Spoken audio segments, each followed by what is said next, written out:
So for those of you who don't know who I am, hi, my name is Jordan Bailey and I'm 21 years old. I've been called a weirdo before, but I'm not though, I'm just young.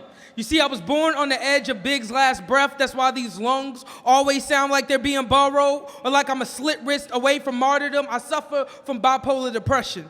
So most days, my mother pretends like she's not watching me, and I pretend like living doesn't hurt so much. We're real good at pretending. I was raised on the art of lying. I used to want to be an actor, but I got too good at convincing the mirror that I was happy. I used to want to be a singer too. Like, listen, I know you're scared. Well, you should ask me if I'm scared too. Cause if you was here, well, we just knew you cared too. See, I was never really good at it. But that's Asante's favorite song, and we used to sing it every day on our way to class. Asante was my best friend. We suffered from the same symptoms.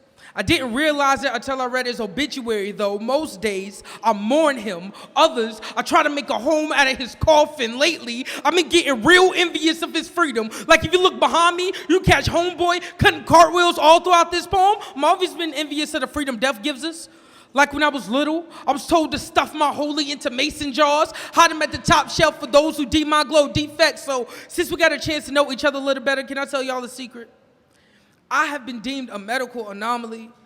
You know how this black do crack, yet still be too immortal to die? I got a secret, y'all. Black boys like me be a dime a dozen. How we be blessed to make it through September without bullet wound souvenirs? You know, cause everybody dies in the summer, yet somehow we stay so casket pretty. We be picture perfect poltergeists, cause we know our fate. We know that black boys are already birthed into body bags, but nobody said we will spend our entire lives trying not to zip them up on ourselves. That mental illness be the best kept secret, tucked under this melanin skin, that Asante wouldn't make it to 19, because nobody wanted to talk about it. Like, maybe the stereotype of black men not being able to swim comes from the fact that we are forced to drown our sorrows, like their direct pipeline between substance abuse and depression. Years of oppression and forced silence makes for the perfect cocktail. Hey, did y'all just hear something?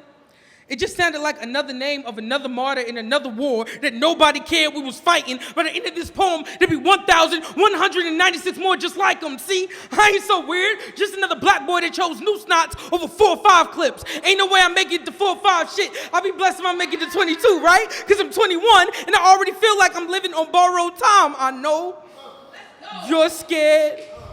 Well, you should ask me if I'm scared too. I know you're scared. Me too.